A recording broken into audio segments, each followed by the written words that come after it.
اعوذ باللہ من الشیطان الرجیم بسم اللہ الرحمن الرحیم اللہم صلی علی سیدنا محمد معدن الجود والکرم وآلہ وسلم۔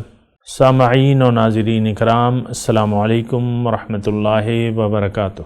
آج کا ہمارا موضوع یہ ہے کہ زندگی کا مقصد کیا ہے۔ دیکھیں، زندگی کا مقصد ایک تو آپ کلیئر کر لیں کہ ظاہر ہماری زندگی کا مقصد نہ ہے، نہ ہو سکتا ہے، نہ بن سکتا ہے، کیونکہ یہ ایک خواب و خیال ہے۔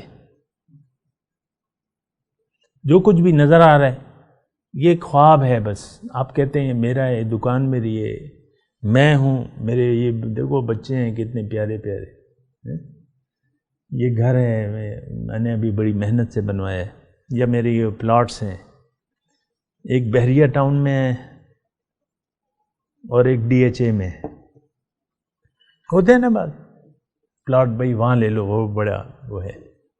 گھر بھی ہوتا ہے، کہتے ہیں ایک پلاٹ وہاں لے لو، بک جائے گا، اچھی قیمت دے دے گا، بڑی تیزی سے قیمتیں بڑھ رہی ہیں۔ بعض پلاٹنگ والے بھی ہمیں بتاتے ہیں کہ یہ 5 مہینوں میں اس کی قیمتیں جو ہیں بڑھ رہی ہیں۔ جب وہ اشتہار دیتے ہیں نا بعض اوقات، اس میں یہ لکھتے ہیں کہ 5 مہینے بڑھ بھی چکی ہیں اور اب یہ قیمتیں ہیں لیکن 5 مہینوں میں اور بڑھ جائیں گی۔ تو یہ ایک خواب و خیال ہے۔ کوئی چیز ایسی نہیں ہے جس کو جو حقیقی ہو، اور اس کو مقصد بنا لینا جو ہے وہ کوئی عقل مندی کی بات ہو۔ کوئی ایسی چیز نہیں ہے اللہ کے سوا۔ تو اب زندگی کا مقصد، جو گزشتہ نشست تھی اس میں میں نے یہ بات کی تھی کہ زندگی جو ہے اللہ تعالیٰ نے ہمیں دی ہے، اور ہمیں ایک تو یہ ہے کہ بیکار نہیں پیدا کیا، بامقصد ہے، اور اس مقصد کے متعلق اللہ تعالیٰ ہم سے پوچھے گا، لیکن ان ساری باتوں پر ہمارا ایمان نہیں ہے۔ یعنی ہم سے اب یہ پوچھ گچھ جو ہے اس کا تو ہمارا کوئی تصور ہی نہیں ہے کہ ہم رب کے سامنے اکیلے کھڑے ہوں گے اور میرا رب مجھ سے پوچھے گا کہ بھائی بتاؤ کیا کیا ہے۔ ظاہر ہے کہ میں اکیلا ہوں گا تو اکیلے مجھ سے سوال ہوگا نا۔ وَيَأْتِينَا فَرْدًا، قرآن میں ہے، آئے گا میرے پاس تو اکیلے اے انسان۔ اب وہ تصور ہے ہی نہیں، تو اور پھر سوال مجھ سے اکیلے ہوگا کہ میں نے تمہیں دیکھو جسم دیا، زندگی دی، نعمتیں دی، رزق دیا، بیوی دی، بچے دیے، شوہر دیا۔ یہ شوہر کا لفظ تو نہیں ہے حدیث میں، لیکن مطلب زوج، جوڑا، تمہارا جوڑا بنایا میں نے۔ تو اس کے متعلق اب یہ ساری نعمتیں ہیں، ہے کہ نہیں؟ ایک گھرانے میں پیدا کیا، میری ماں تھی، میرا باپ تھے، ماں نے مجھے دل سے لگایا۔ اب جو سینے سے ماں چمٹاتی ہے یہ حقیقت میں میرا رب ہے، اور جو ماں مجھے پیار کرتی ہے وہ میرا رب ہے۔ جو باپ مجھے یعنی چیزیں لا کے دیتا ہے یہ حقیقت میں میرا رب ہے۔ محسوس کیا ہے کبھی آپ نے اس کو؟ جو ماں مجھے چمٹاتی ہے اور باپ مجھے پیار کرتا ہے اور کھلاتی پلاتی ہے، اور موبائل ہاتھ میں دے کے مصروف کر کے ایک ایک نوالا مجھے کھلاتی ہے، یہ کون ہے؟ یہ میرا رب ہے۔ رب نے ڈالا ہے اس کے دل میں، یہ رحم جو ہے یہ رب نے ڈالا ہے۔ تو بہرحال اب وہ ساری نعمتیں آپ دیکھ لیں، جب آپ بیمار ہوتے ہیں تو آپ کو صحت کون دیتا ہے؟ آپ کی ضروریات کا کون خیال رکھ رہا ہے؟ ساری بہت سی ہے ایسی، آپ دیکھ لیں کہ مشکلات آتی ہیں، ہم سوچتے بھی نہیں ہیں، لیکن اللہ تعالیٰ وہ مشکل آسان کر دیتا ہے۔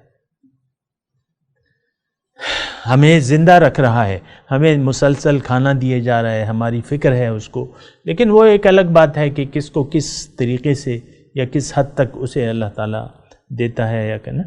تو بات یہ ہے کہ زندگی کے مقصد کی ہم بات کر رہے ہیں، یہ بہت زیادہ ضروری بات ہے اور سوچنا چاہیے۔ اللہ تعالیٰ نے قرآن میں یہ فرمایا ہے کہ افحسبتم انما خلقناکم عبثا وانکم الینا لا ترجعون، تمہارا کیا خیال ہے انسان کہ میں نے تمہیں فضول پیدا کیا ہے، عبث، اور تم میرے پاس واپس لوٹ کے نہیں آؤ گے، میں تم سے پوچھوں گا ضرور۔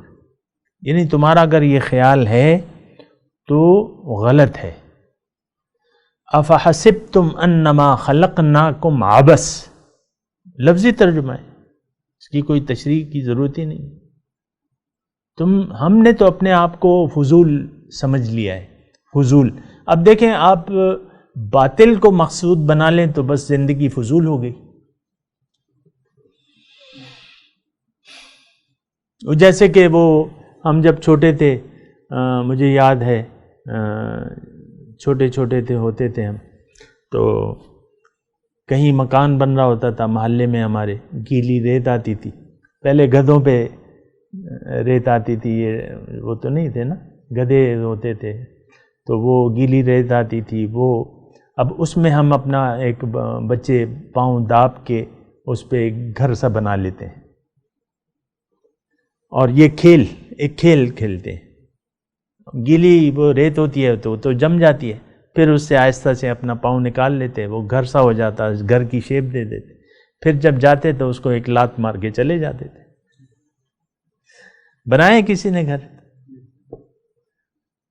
تو عام طور پہ ہوتا ہے ایسا، بچے کھیلتے ہیں، مٹی میں کھیلتے ہیں، یہ وہ۔ آپ اسکولوں میں مڈ کو زیادہ پسند کرتے ہیں نا، کہ ہونا چاہیے، بچے کھیلیں گے اس میں۔ تو اب یہ زندگی مطلب یہ ہے کہ آپ دیکھ لیں کہ ہمارے خیال میں ایک فضول زندگی ہے، یعنی جو ہم زندگی گزار رہے ہیں وہ ایک فضول ہے، اس کا کوئی حاصل وصول ہے نہیں، آپ کچھ لے جا نہیں سکتے یہاں سے۔ یہ الگ بات ہے کہ ہمارا دوبارہ جی اٹھنے پر یقین بھی نہیں ہے، دوبارہ جو زندگی ہم زندہ ہوں گے انشاءاللہ اس پہ ہمارا یقین نہیں ہے، تبھی تو ہم نے ساری سوچ وغیرہ ظاہر تک محدود کر دی ہے کہ بس یہی ہے، یہ چھوڑو، یہ ایسی ملاؤں کی باتیں۔ پیغمبر کی بات پہ تو کوئی دھیان نہیں دیتا، اللہ کی بات پہ دھیان نہیں دیتا۔ یعنی یہ اس آیت مبارکہ جو میں آپ کو پڑھ کے سنائی کہ وَأَنَّكُمْ إِلَيْنَا لَا تُرْجَعُونَ، تمہارا کیا خیال ہے کہ تم میرے پاس واپس نہیں آؤ گے؟ اب واپس آنے میں تو پوری کہانی ہے نا، واپس آنے میں پوری کہانی ہے۔ کہانی کیا ہے کہ بھئی زندگی کا ایک مقصد ہے، اور ایک دن اس کائنات کا اختتام ہوگا، اور اختتام کے بعد جو ہے وہ سور جو پھونکی جائے گی، ایک جو ہے 3 سور پھونکی جائے گی، اور آخری جو ہے اس پر تمام مردے جو ہے وہ کھڑے ہو جائیں گے زندہ ہو کے۔ قرآن میں اس کی تفصیل ہے، اور پھر جائیں گے رب کے حضور، میدان حشر ہوگا، مالک یوم الدین آپ کہتے ہیں نا نماز میں، روز جزا کا مالک۔ تو اب روز جزا کیا ہے کہ سارے لوگ زندہ ہو کے کھڑے ہو جائیں گے، اور پھر لوگوں کی ٹولیاں گروپ بنا دیے جائیں گے۔ اشتاتا کے الفاظ ہیں، تم گروہ در گروہ جو ہے بڑھ جاؤ گے، نیکوکاروں کی الگ ہوگی۔ یہاں تو مکس ہے نا، وہاں جو ہیں نیکوکار جو ہیں، اللہ والے جو ہیں، اللہ کے بندے، ان کا الگ گروپ ہوگا۔ اور اس کے بارے میں ہے کہ وسیق الذین اتقوا الی الجنۃ زمرا، جنت کی طرف جو ہے متقیوں کو جنت کی طرف گروہ در گروہ لایا جائے گا۔ حتی اذا جاؤہا، جب وہ آئیں گے وہاں، فتحت ابوابہا، دروازے کھلے ہوئے ہوں گے، اور فرشتے کہیں گے فتحت ابوابہا وقال لہم خزنتہا، اور ان کے جو داروغہ ہیں، جو افسر ہیں، وہ وہاں ان کو کہیں گے سلام علیکم طبتم فادخلوہا خالدین، تم پہ سلام ہو، داخل ہو جاؤ جنت۔ تو بہرحال دیکھیں، زندگی کا مقصد، صحیح مقصد بنا لینا بہت زیادہ ضروری ہے۔ مقصد ضرور بنانا چاہیے، بے مقصد کے دین کسی کام کا نہیں ہے، یہ بات نوٹ کر لیں۔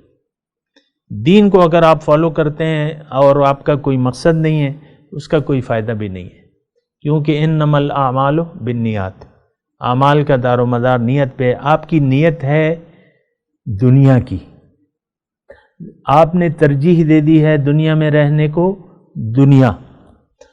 اب یہ ہے نا کہ آپ کا پھر جو نیک اعمال ہیں اس کی کوئی حیثیت نہیں رہتی اگر آپ دنیا کو اپنی منزل بنا لیتے ہیں اور آپ حق سے منہ موڑ لیتے ہیں۔ اچھا، تو پھر اگر آپ کوئی دینی کام کریں گے بھی، رمضان ہے، سخت گرمی ہے، اور آپ روزے رکھ رہے ہیں، اور 5 وقت کی نماز کے لیے جا رہے ہیں، باجماعت نماز پڑھ رہے ہیں، اور حلیہ آپ نے پیغمبر کا حلیہ بھی بنا لیا ہے. بھئی حلیہ آپ نے بنا لیا ہے، لیکن وہ مقصد تو نہیں ہے جو پیغمبر نے دیا ہے. حلیہ بنا، داڑھی تو سکھوں کی بھی بڑی بڑی ہوتی ہے، وہ تو بالوں کو کاٹتے نہیں ہیں، بالوں کو ان کے مذہب میں نہیں ہے بال کو کاٹنا. جو صحیح جو سکھ ہے نا پگ مانتے ہیں وہ سارے بالوں کو، کسی بدن کے کسی حصے کے بال کو کاٹنا ان کے مذہب میں نہیں. یہ الگ بات ہے کہ وہ بعض سکھ جو ہے وہ ایسے ہی ہوتے ہیں، جس طرح ہم کرتے ہیں اپنے دین کو فالو نہیں کرتے. بہرحال بات کریں گے انشاءاللہ اگلی نشست میں. وآخر دعوانا ان الحمدللہ رب العالمین. مولایا صلی وسلم دائما ابدا على حبیبک خیر الخلق کل